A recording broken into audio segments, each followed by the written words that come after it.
When you hear this sound, it's time to turn the page.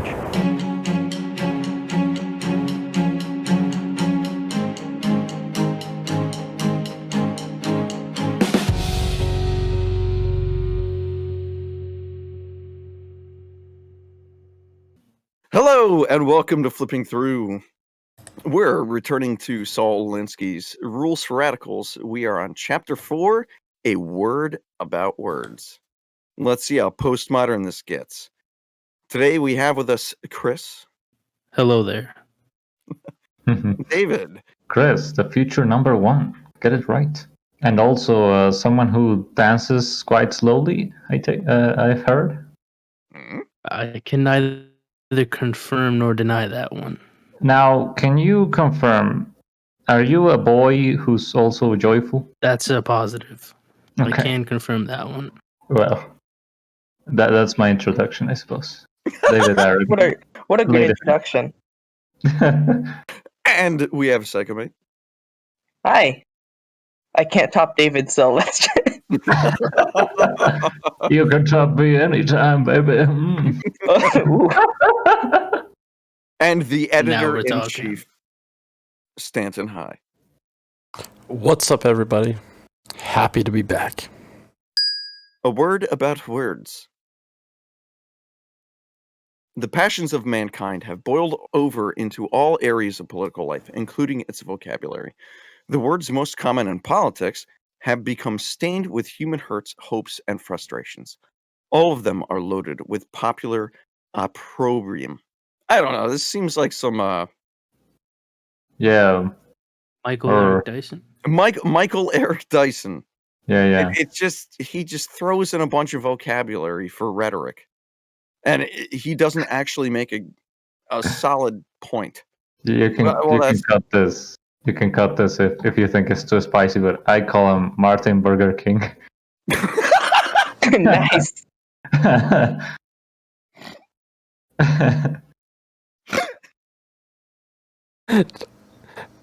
Did you just make Alex snort? I think you did. Yeah. It's not uncommon. Dude, I love David's sense of humor. Throw a fast food joke in Alex's direction and fucking gets him every time.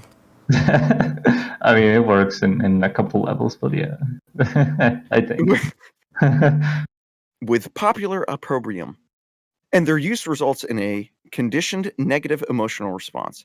Even the word politics itself, which Webster says is the scientific art of government, is generally viewed in a context of corruption. Ironically, the dictionary synonyms are discreet, provident, diplomatic, wise. The same discolorations attach to other words prevalent in the language of politics.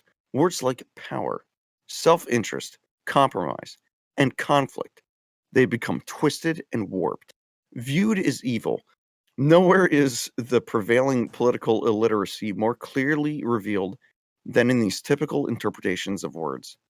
This is why we pause here for a word about words.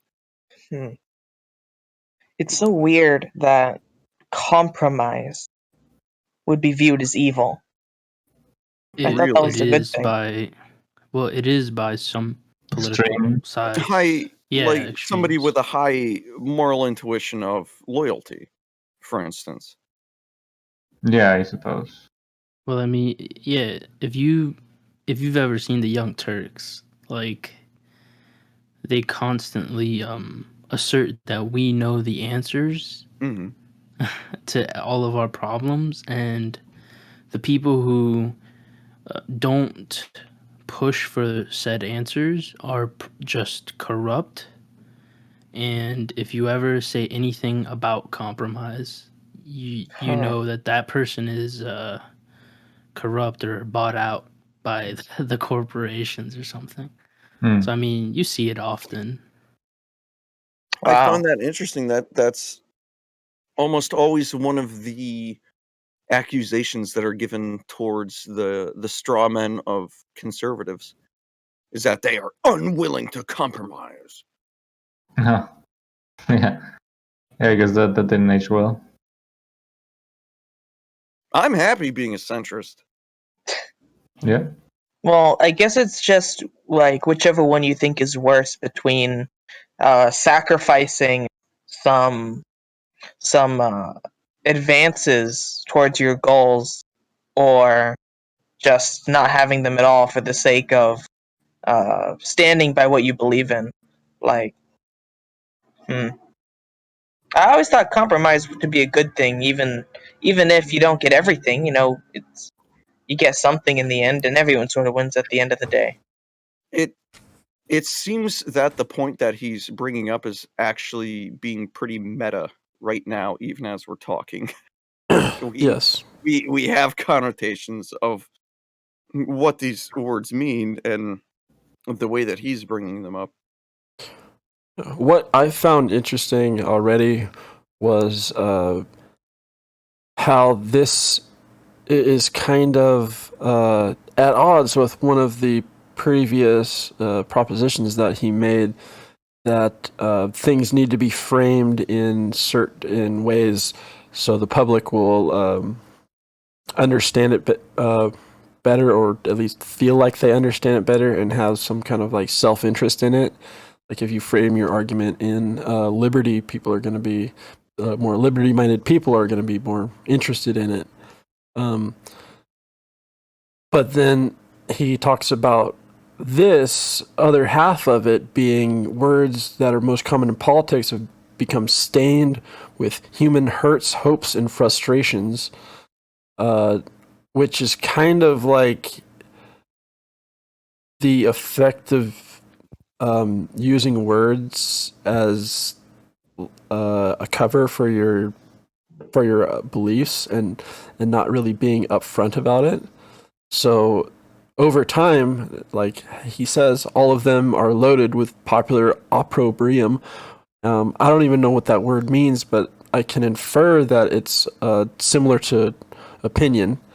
But it's kind of like, yeah, that's the effect of continually using language to get your way, I guess.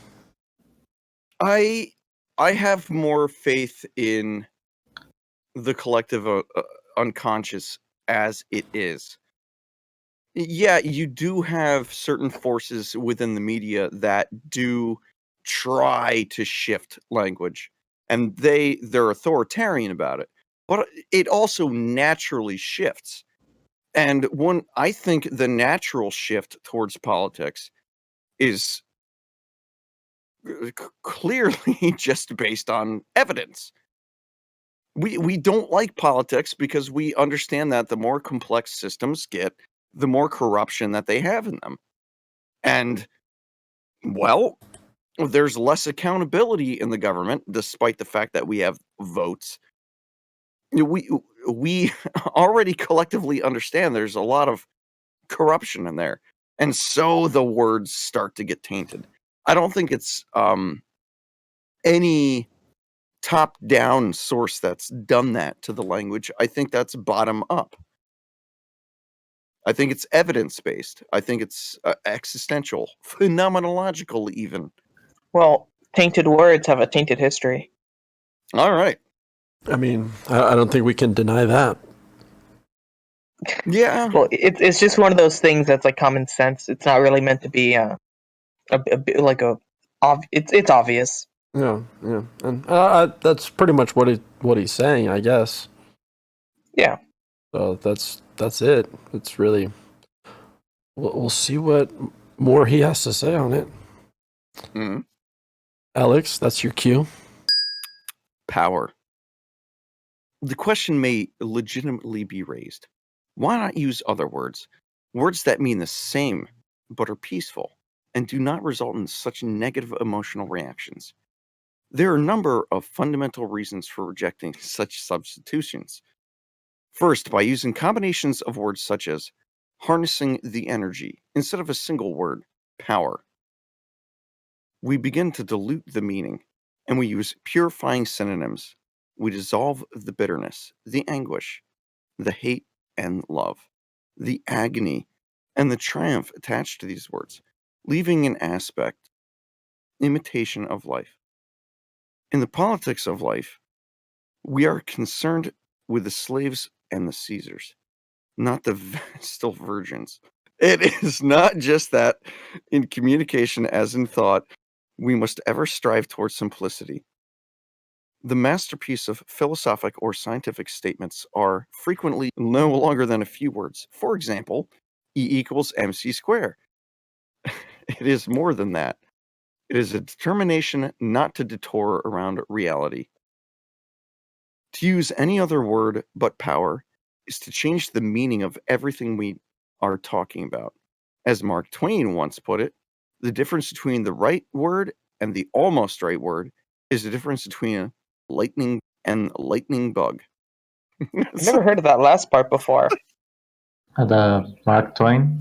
Yeah, I haven't heard that before. Dude, I heard it in a film actually recently. Really?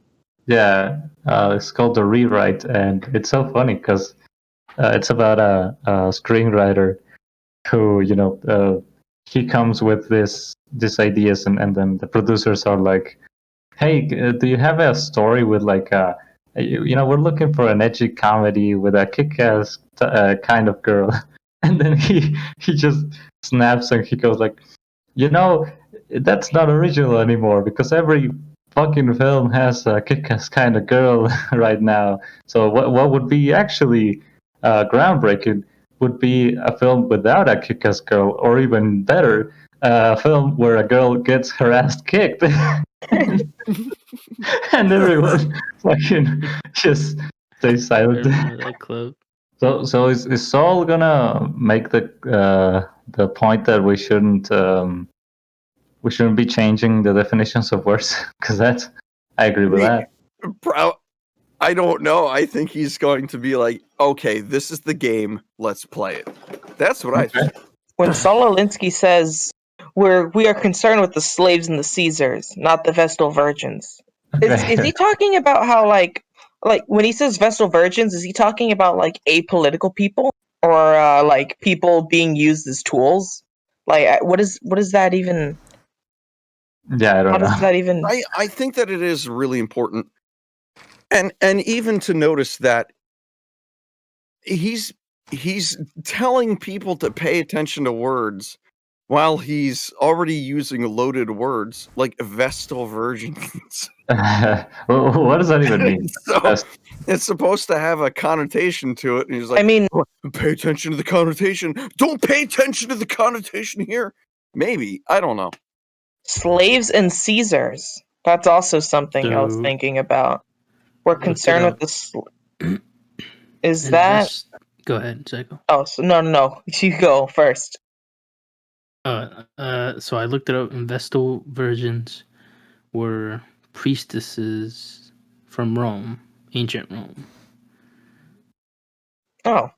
Oh, Well, I kind of knew what Vestal was, but I don't understand what he means by this, because first we'd have to know what the slaves are, What the is slaves his metaphor? Caesars are, and then we'd have to put them in contrast to Vestal virgins. Yeah. I know his metaphor. So what he's saying, if you use combination of words to kind of dilute away and cover up the meaning of your words, you get rid of all the negativity attached to power.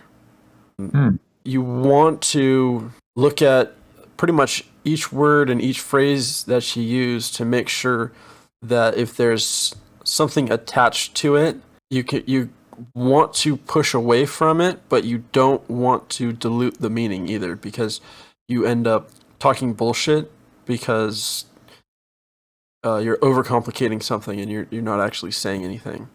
So it's you dilute the meaning as if you were using purifying synonyms to dissolve the bitterness, the anguish, all the bullshit attached to the words, leaving an aseptic imitation of life. And I assume aseptic means like clean, lack of shit. Yeah.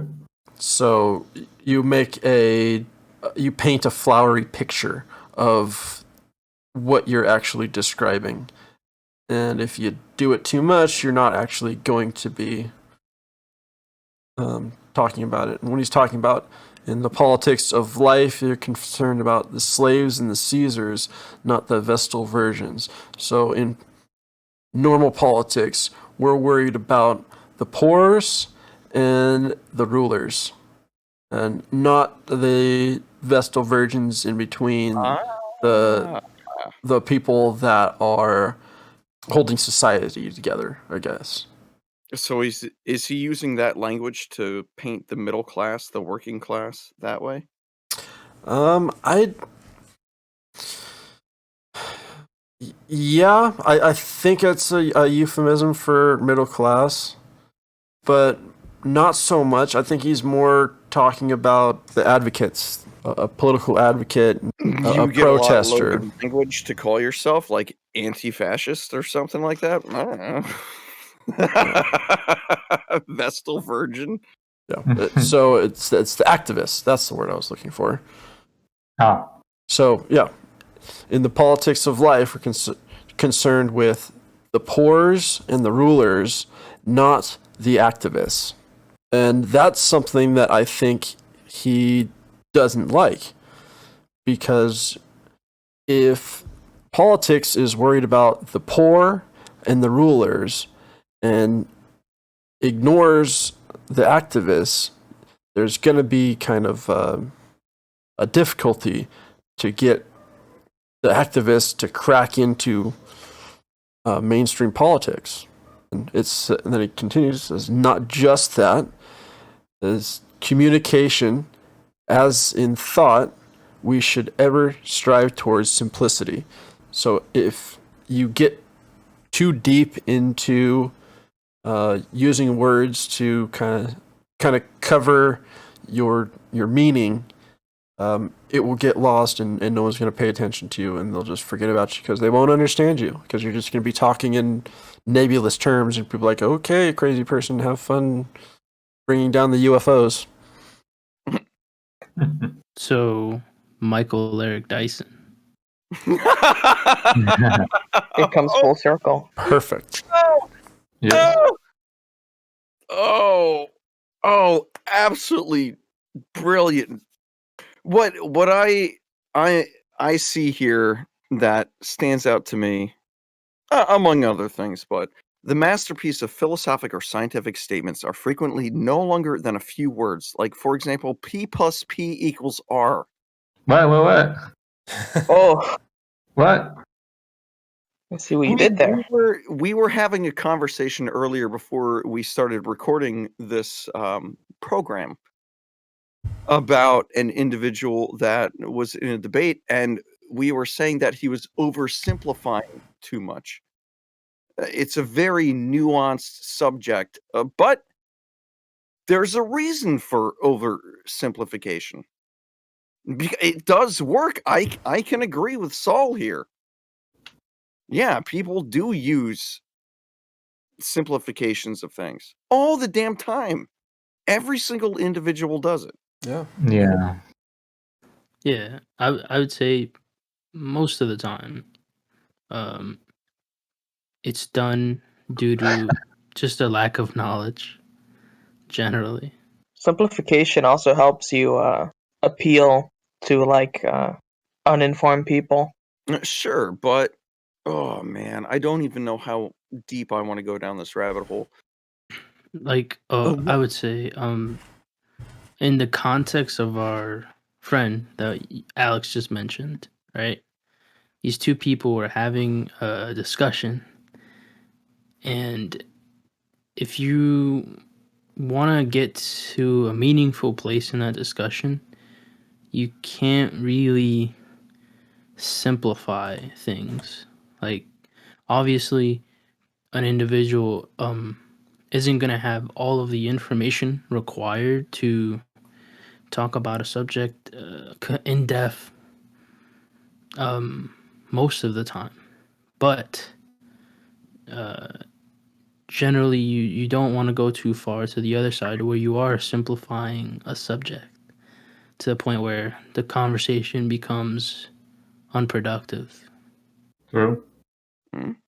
Yeah, very true. I agree with that. Alex, On it. continue on. Power is the right word, just as self-interest, compromise, and the other simple political words are, for they were conceived in and have become part of politics from the beginning of time, to pander to those who have no stomach for straight language, and insist upon bland, non-controversial sauces, is a waste of time. They cannot or deliberately will not understand what we are discussing here. I agree with Nietzsche's statement in the genealogy of morals on this point. Why stroke the hypersensitive ears of our modern weaklings? Why yield even a single step to the tartuffery of words? For us psychologists, that would have involved a tartuffery of action. For a psychologist today shows his good taste. Others may say his integrity in this, if in anything, had he resisted the shameful, moralized manner of speaking in which makes all modern judgments about men and things slimy. We approach a critical point when our tongues trap our minds. I do not propose to be trapped by tact at the expense of truth, striving to avoid the force, vigor, and simplicity of the word power. We soon become averse to thinking in vigorous, simple, honest terms. We strive to invest sterilized synonyms, cleansed of opprobrium of the word power. But the new word means something different, so that they tranquilize us, begin to shepherd our mental progress off the main, conflict-ridden, grimy, and realistic, power-paved highway of life. To travel down the sweeter smelling, peaceful, more socially acceptable, more respectable, identifiable byways ends in a failure to achieve an honest understanding of the issues that we must come to grips with if we are to do the job.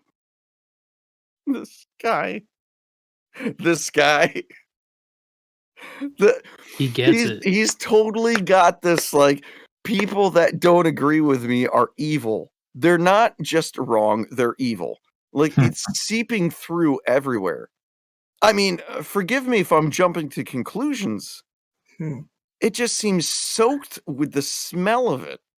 This does remind me of something. What? It reminds me of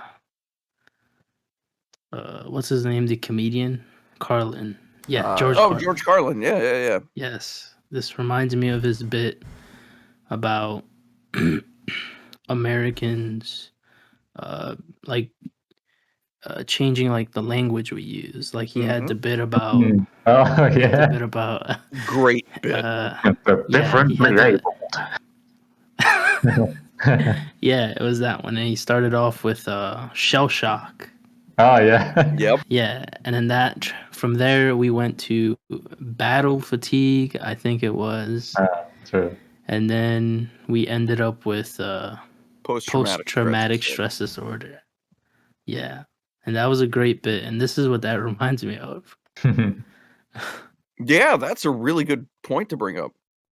I'm not convinced that Saul is self-aware at this point. Not to the extent that I'm willing to critique him. I'm assuming that I'm willing to critique Saul Alinsky more than Saul Alinsky critiqued himself. Likely.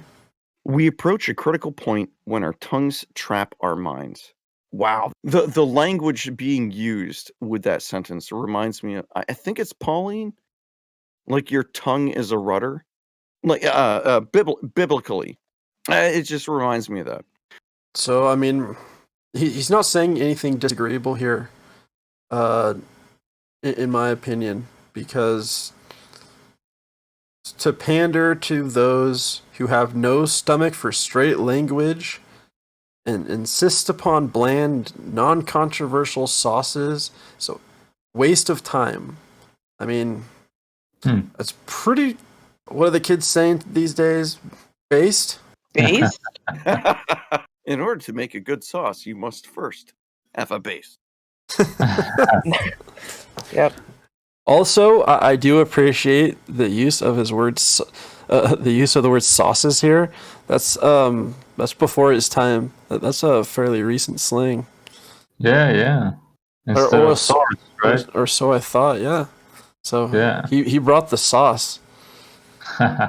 Oh, snap. But really, it's pretty strong. It's kind of what would be considered right wing these days. It's funny how much it's flipped, because I remember that this used to be a very left wing perspective, because it was like, if we have to pander to the religious moralists and everything has to be bland and ultra religiously correct, like, it's a complete waste of time if we're actually trying to do progress in politics. Mm-hmm. I mean, Bill Maher had a whole show called Politically Incorrect, because it was kind of a jab at the conservatives, right? Well, yeah. So here's... And rightfully so. Yeah, very much so. Yeah. I think I prefer Bill Maher's take on things a lot more than the other ha-ha shows that are, I used to find introspective and funny. I can't stand them anymore. It's just a cringe after cringe after cringe. Yeah. Because it's become hyperbolic to the point where it's crossed the threshold of humor. Yeah. It's- I remember. It jumped the shark. Yeah. I remember. I was a lot into those shows that you mentioned. I was in a left wing bubble, if you will. But I remember one time where Stephen Colbert was interviewing Bill Maher, and he was like, "Oh, you have it easy. Like you only make your show once every week." And Bill is like, "Well, no, I have to make it good."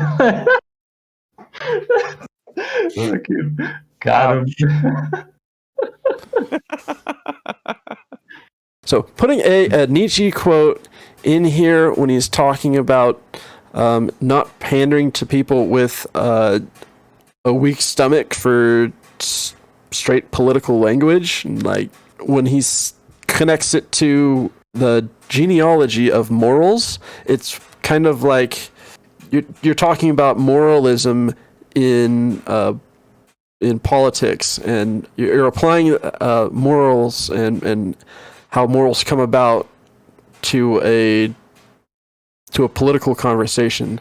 And I'm not sure if I don't know too much about that book, but it feels like a bit of a stretch. Like, I see his point, but is it actually something that means anything, or is it just kind of like an example? It might be just there in support. Check this shit out. Okay, so Tartuffery, from, what is this? freedictionary.com, a hypocrite, especially one who affects religious piety. So I imagine, like Kenneth Copeland. I've been sort of thinking about it for while you guys were sharing your thoughts.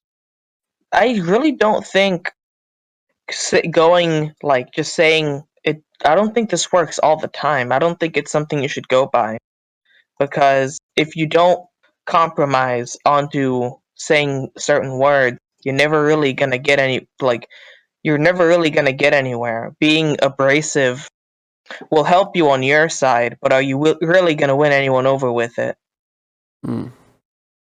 Like, sometimes, let's say you're punching up, you're not gonna turn people over when you're punching up by using abrasive words. So if you wanna, instead of the word power, what would be like a political word that would what's another word like this that would have this sort of negative connotation that some people would want to start pushing? You would think about it, and if you use that word, people will automatically be like, yeah, you're not helping yourself by saying that. So by not compromising, it's sort of shooting yourself in the foot.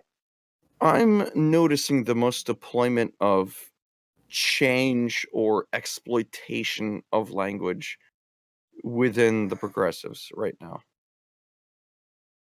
And I find that really interesting. Why stroke the hypersensitive ears of our modern weaklings? Well, If we're punching up, we sort of have to, because there's nothing else we can really do if we're stuck in their game. it does depend on what he means by weaklings. Like, are they weak because of a lack of character? Or are they weaklings because they're oppressed? I think it's weak in terms of in terms of political correctness. Like, Yeah, I don't think it matters where the weakness comes from, as long as you're hypersensitive to something.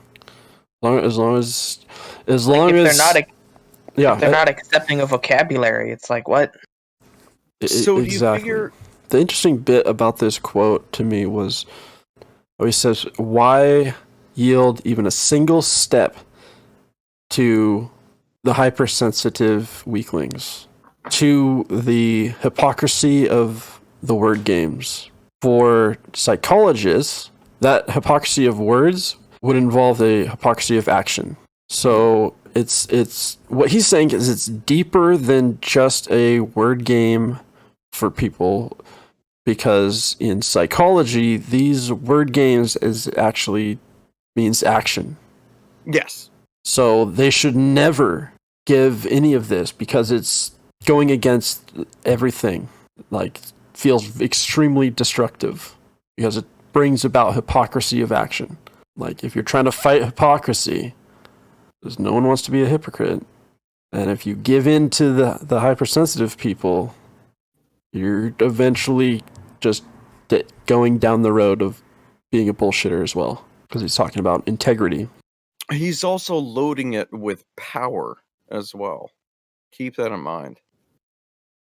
And I don't know really what he's trying to do here, because he's trying to point out that words will be painted differently over, time. Mm-hmm. Yeah. Well, we've all had a moment where we said something and someone would go, it's actually this. That's the wrong way of saying it. And that's exactly what he's against. Like, And if that's I were where to he say, brings in tart if I, puffery. if I were to say, oh, they're taking action against the illegal aliens, and then they'd go, it's undocumented immigrants. That's the exact kind of language that he's trying to Dead. bring up here. When he says power, when I say alien, he says power. And Dead they on, dude. What an excellent observation. Let us look at the word power. Power meaning ability, whether physical, mental, or moral, to act, has become an evil word, with the overtones and undertones that suggest the sinister, the unhealthy, the Machiavellian. It suggests a phantasmagoria of the nether regions.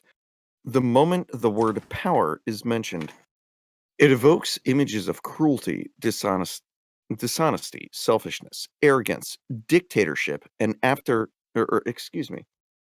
abject suffering. The word power is associated with conflict. It is unacceptable in our present Madison Avenue deodorized hygiene, where the controversy is blasphemous and the value is being liked and not offending others. Power, in our minds, has become almost synonymous with corruption and immorality. Whenever the word power is mentioned, somebody sooner or later will refer to the classical statement of Lord Acton and cite it as follows: power corrupts, and absolute power corrupts absolutely. In fact, the correct quotation is power tends to corrupt, and absolute power corrupts absolutely. We can't even read Acton's statement accurately. Our minds are so confused by our conditioning.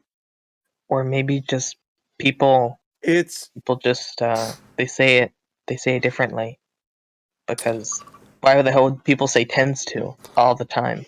I always read it as tends to, if tends is there or not, because obviously it's not saying that. By the second statement, it says absolute power corrupts absolutely. That means that absolute power definitely is going to corrupt, but power might corrupt. That's what the sentence says. No matter how you quote it, it's still going to say the same thing. Like the Why not? misquotation. It's not Mandela effect at all, man. Okay, it's a beautiful, or it's a wonderful day in this neighborhood.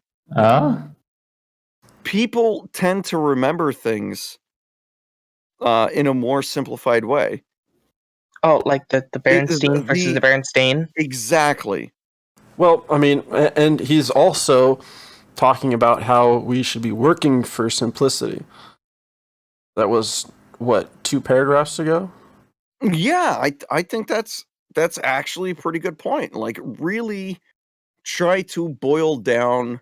It depends on how you see it, though. Statements into the most effective way possible. It depends on if you think adding tends to is complicating or simplifying it, because I can see that it could be both. You could adding tends to can sort of simplify it, because then it just gives you the broad, the saying is what the saying is without you having to think about it. But if you don't add the tends to, you'll have to have the idea that, oh, he's talking about absolute power, not, the difference between power and absolute power. See, and I don't think it's because when I see power tends to corrupt and absolute power corrupts absolutely, it's like it's saying it twice. Like it is. Yeah, it doesn't. It doesn't add much to it. Yeah. There's nothing added by tends to, because it's the same thing. There's nuance added. There is no nuance added, because power corrupts and absolute power corrupts absolutely. So it's like, yeah, the absolute power is going to be the big problem, and the power is going to be the one that's like you got to look at, because it tends to corrupt. It's not. Yeah, it's what I really like about the addition of the word tends is it like power corrupts is an absolute statement on its own. Yes. But when it's power tends to corrupt, it's saying, hey, powerful people, not all of them are bad, but beware. And be wary. Like, yes, people in powerful positions tend to get corrupted. If the period was right there, power corrupts, period, end of sentence, that's the statement, yes, I agree with you. But that's not the statement. The statement is the full sentence. And if you're discounting the beginning of a sentence from the rest, you're simplifying it worse than anyone else is. Wait, can I say why it doesn't add anything anyways? Yeah. Because whenever most people say this, you know why it doesn't matter that he added tends to? Is because whenever most people say this, in the back of their minds, right after they say this, they say, but not me though. Ooh. Yep. Yep. And that's why you should probably read the Gulag Archipelago. Yeah, that's why it's basically the same thing. You end up at the same place. After all, if I ruled the world, every day would be the first day of spring. Something else that's kind of we ignored a little bit, critiquing just the lack of tens, but he says we can't even read it accurately because our conditioning, which is like that. What? That's an absolute statement that breaking the conditioning I find doesn't belong. Okay, prove that we're conditioned for it. So we can't even read it right because we're so confused by our conditioning.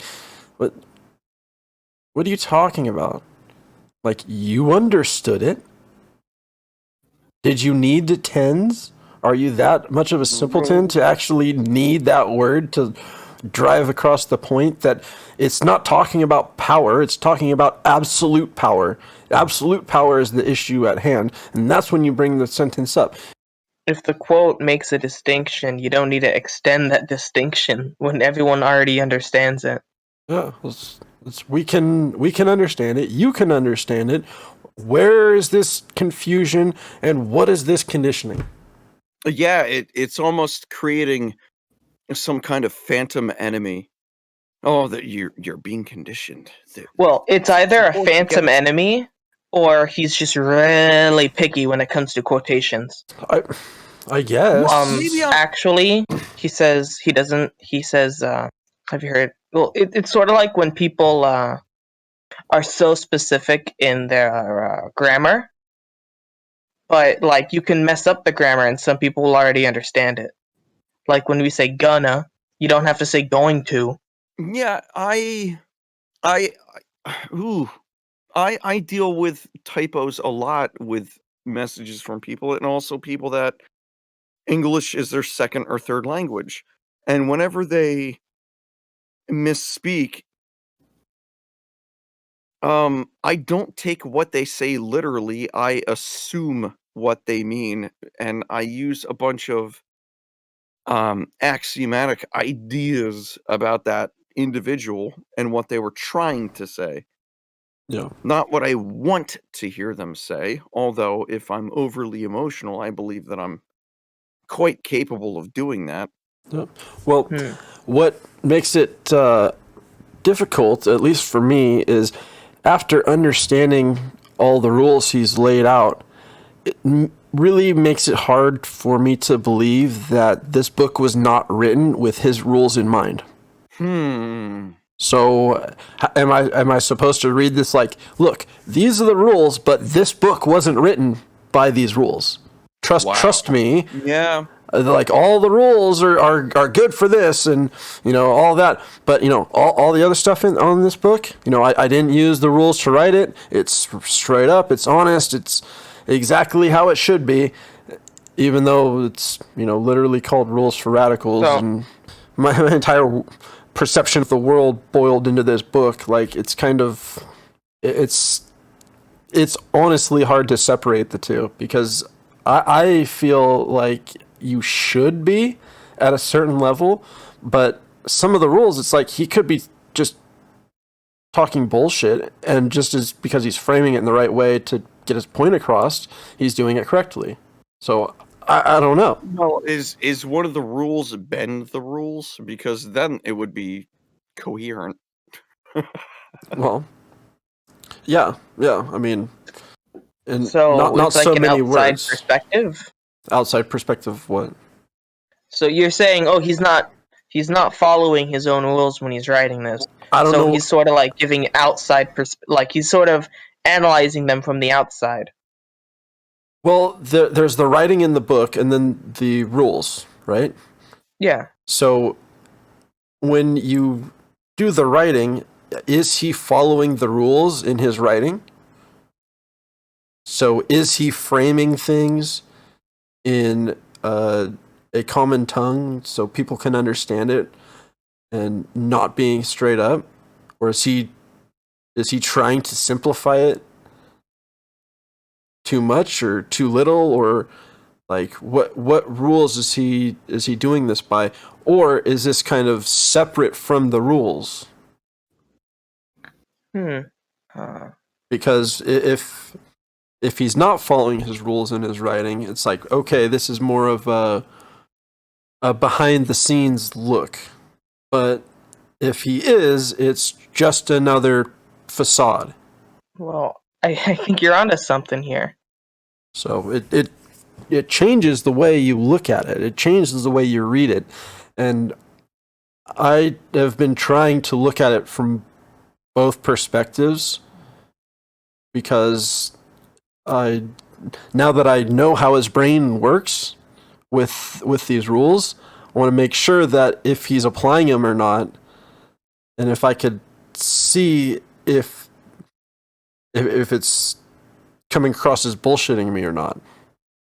And so far, it's been pretty good, but now I'm starting to think like, okay, maybe he isn't so forthcoming about stuff.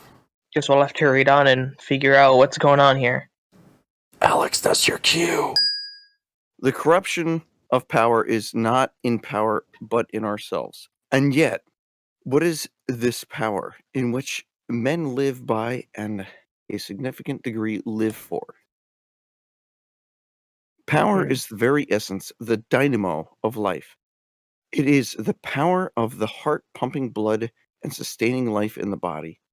It is the power of active citizen participation, pulsing upwards, providing a unified strength for common purpose. Power is an essential life force, always in operation, either changing the world or opposing change. Power, or organized energy, may be a man-killing explosive or life-saving drug. The power of a gun may be used to enforce slavery or to achieve freedom. Yeah, yeah, I can't disagree with any of that. I think if the corruption of power is in ourselves, there's like many ways you could take that, because that's not just one cause in ourselves. You could say that it was because of the first sin, or if it's just in human nature to want to succeed and be on top of others. Am I talking nonsense here? Because I'm still thinking, if we're just gonna go by and say that, we're gonna have to understand why. And if he's just gonna continue on and say, "Oh, the essential it's essential, but we corrupt it in ourselves." Well, if people have different reasons why, there's going to be different reasons why people have different synonyms for it. You can't say that, oh, we should just use this straightforward definition. Well, it's not very straightforward if one person has a different reason behind the essential corruption. It's like a double-layered analysis. If you want to define why the corruption is evil, you're going to have to define the evil itself. Is it in human nature? If it's religion? You need to have an a priori axiom for what is evil. You also need to have one for what is good, and it's almost. I mean, I can't disagree with just assuming an a priori axiom of what is good and evil, because we all do it. Well, when I read the statement, "The corruption of power is not in power but in ourselves," I think of sin. Yes. I don't think of people just being jerks. I think of like maliciousness, and not even just in the sake of because he's a human. It's just in the way of following, religion. Because I am a Christian boy. If we're not going to have this discussion in religion in any way, let's say we just take it out of the question, then yeah. But for some people, you just can't do that. So that's probably what he's getting at when he says, "Oh, it's those people who can't take the definitions." He's calling them weak. But in actuality, he just doesn't see that there does need to be the compromise of, when we're talking about evil, it's both the sin in man and just people being, jerks. Yeah, and I agree with the paragraph as well. I mean, it's a little long-winded to say, it's power is the very essence, the dynamo of life. It is the power of the heart pumping blood and sustaining the life in the body. That's pretty long-winded. Like calm down, dude. Like it's not literally your heart. Maybe he was, you could say he was getting off the power in this moment. He's manipulating the word like he's saying that words are manipulated.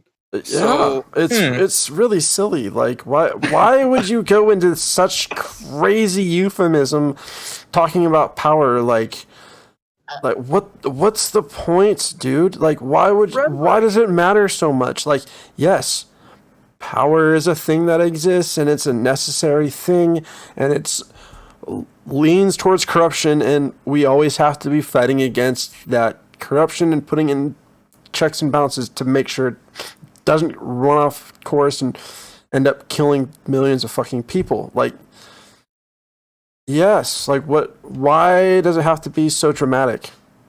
Like, just say what you mean, like you were just talking about. Do you figure that using such extremes of the words is kind of a form of moving the goalposts, maybe? It depends on how far you push using the word. If you're going Man-killing, to, explosive, or life-saving drug. well, I don't really see this movie. I see it more as power. It could be. I was going to say hyperbole, but that wouldn't be right. It's just over It is exaggerating. hyperbolic. It certainly is. But it's like that. It's not just power that does that. Yeah. Well, that's what he's saying. It's the potential of power that can either be one or the other. Yeah. He called it. He equated power with organized energy. It's potential. Sure. I mean, okay, so like a man-killing explosive or life-saving drug. Yeah. Sure, there's an element of power in there. I don't even think that that's the right word to use for those, though. There's so much more nuance to everything within that sentence. Like, resentment may be a man-killing explosive or life-saving drug. You're resentful against a person, so you kill them. Cain and Abel.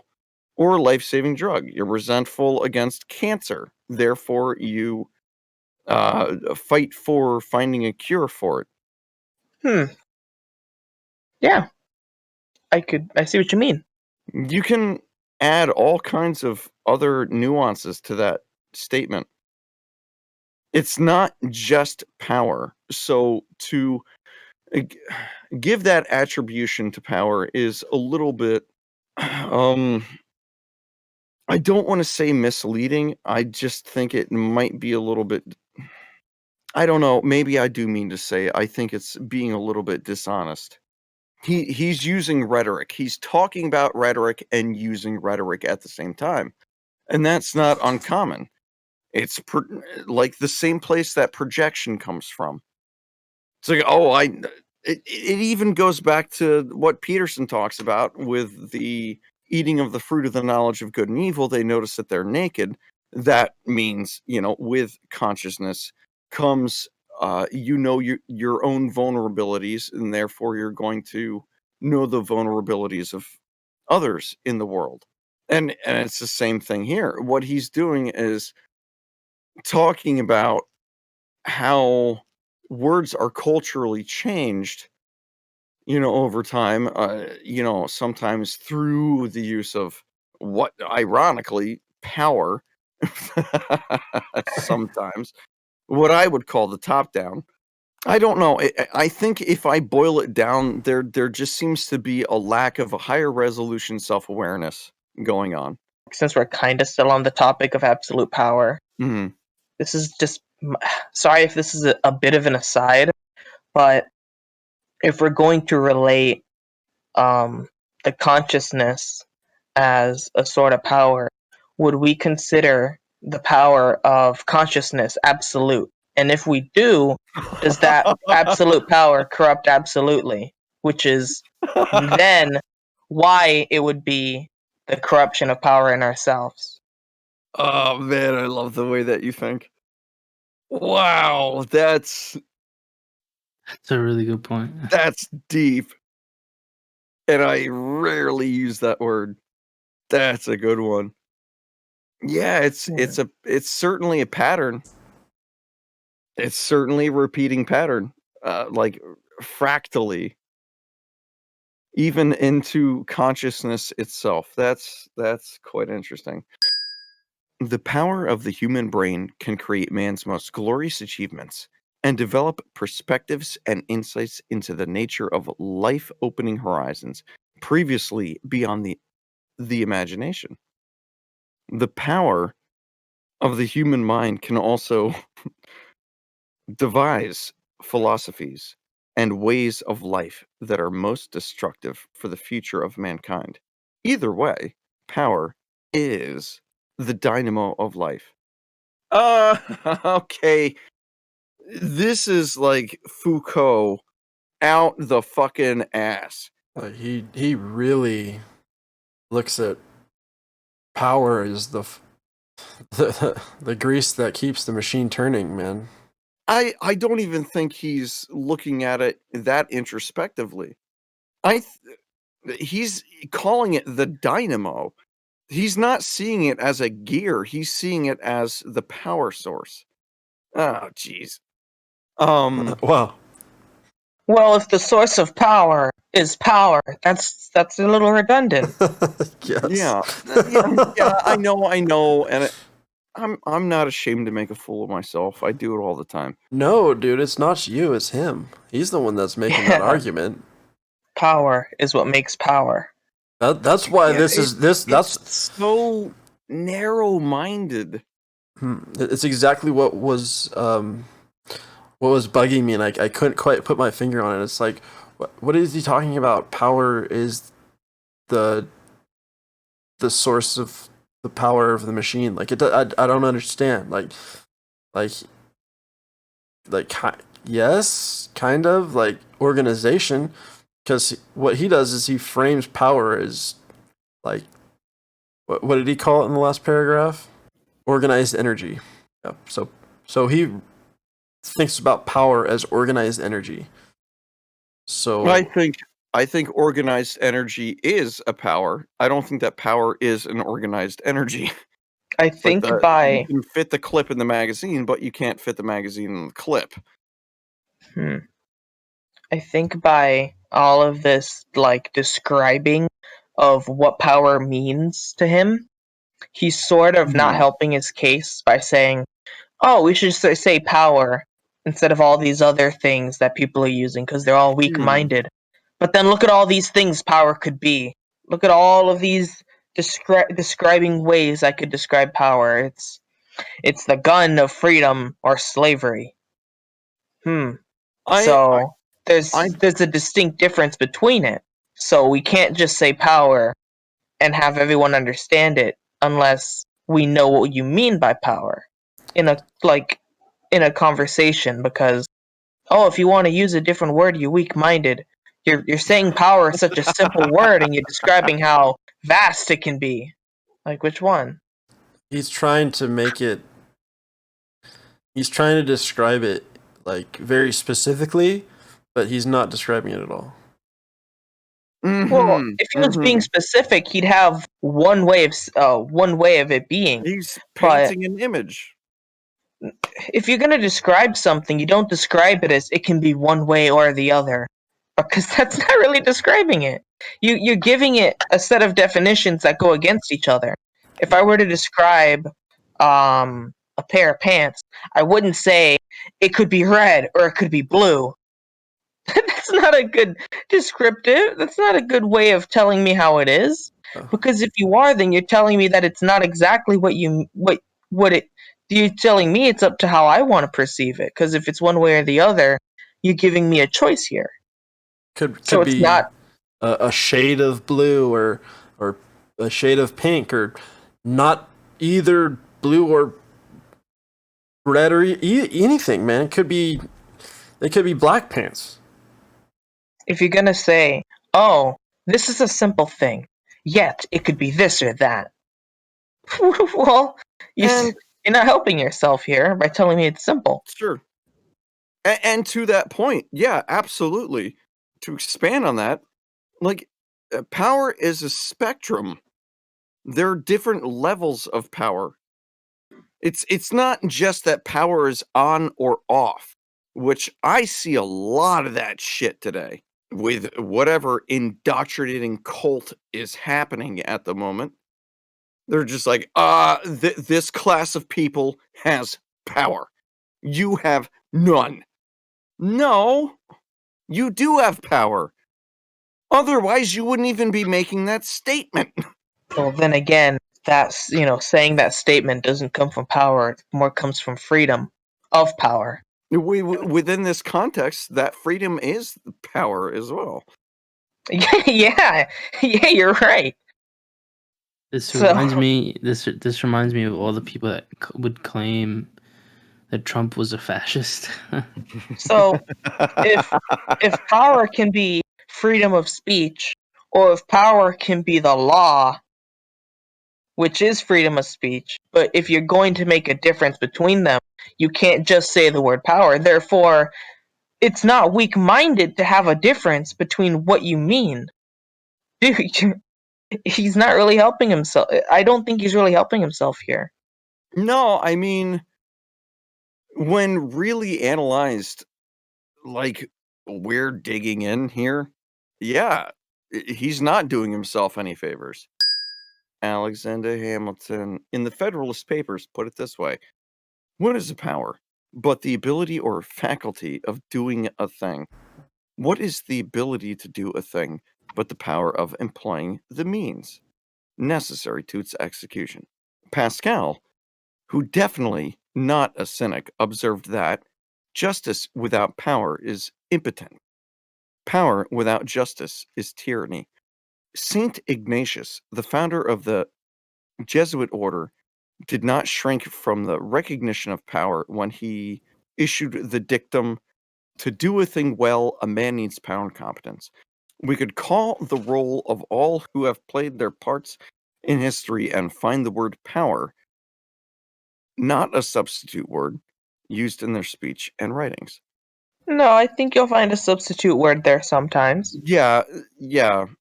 Why is he laser focusing on power? Because again, he's going Foucault. If we're gonna have a word about words, we're gonna talk about power, we need to know the other, the types of power, because power is just not one blatant thing. Influence is a form of power, but so is strength. Yeah.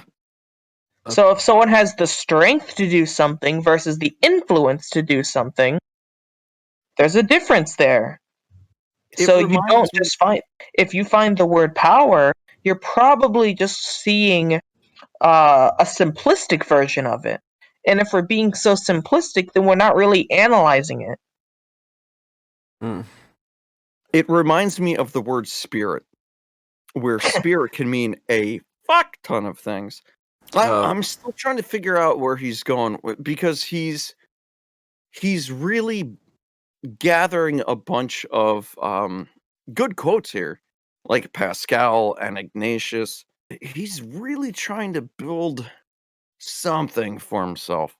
It's funny because we're talking about words, and pretty much everything he's talked about so far is about power.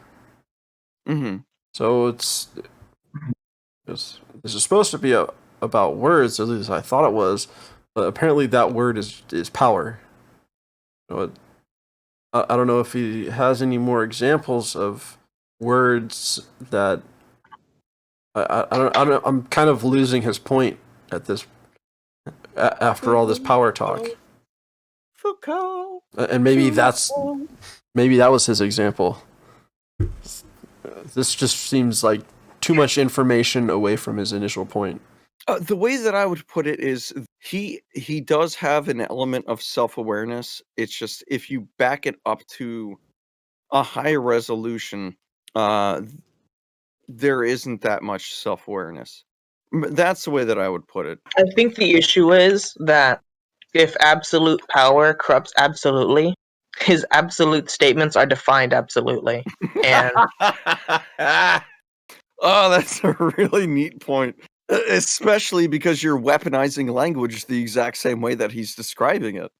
I find that's absolutely brilliant. That's why I find it so hilarious. It is impossible to conceive of a world devoid of power. The only choice of concepts is between organized and unorganized power. Mankind has progressed only through learning how to develop and organize instruments of power in order to achieve order, security, morality, and civil life itself, instead of a sheer struggle for physical survival. Every organization known to man from government down has had only one reason for being. That is, organization for power and in order to put into practice or promote its common purpose. When we talk about a person's lifting himself up by his own bootstraps, we are talking about power. Power must be understood for what it is, for the part it plays in every area of our life. If we are to understand it and thereby grasp the essentials of relationships and functions between groups and organizations, particularly in a pluralistic society, to know power and not fear it is essential to its constructive use and control. In short, life without power is death. A world without power would be a ghostly wasteland, a dead planet. Oh my God. Oy. Speaking of pluralism This and is, like, using really words and weird. having their definitions changed, what is the ancient Greek word for power? Kratos, Kratos. isn't it? It might be Kratos, for all I Because know. Demos Kratos, Demos Kratos, power of the people, but also Kratos from God of War. All right. This- It's really weird that he keeps using the word power, and like the more he uses it, the more vague it becomes. Yeah. He's kind of working against himself here. That's a very good point, because I've never thought that lifting himself up by his own bootstraps was a quote on power. Like, what? Where he's does that like come just from? It right in there. It's like, see, I've also got this one too. Like, It's- we talk about this? That's what we're talking about? Like, we are? Like, well, shit, man. Like, I had no idea that's what that meant. Like I like, I don't understand. Like is personal responsibility and like personal betterment, is that talking about power? I mean, if that's how you're gonna call it power, then sure, man. I guess that is the lifeblood of planet Earth. Like, congratulations, you've proved your point for some reason. Like, I don't understand this section at all. This is just seems totally into the weeds, and I completely lost his message. And by the end of this section, I totally forgot what the beginning was about. I think he's trying to conclude that all forms of action have a source of power, or have a form of power. Well, that was a very long chopper for that one sentence. I do appreciate that he is taking the effort to say, okay, words are different for people. Let me define what I mean by power. I mean, he certainly goes a little bit too far, and it's like, power is not just this strict definition with these handful of examples. He dilutes it with, oh yeah, power's here, power's there, power's here, power's there. Power is the way that you toast your bread. Well, I hope that you enjoyed this episode of Flipping Through. We are going to pick up on self-interest in the next episode. That way we can be all nice and fresh in the mind. Thanks for joining. Don't forget to like and subscribe. Bye-bye. Adios.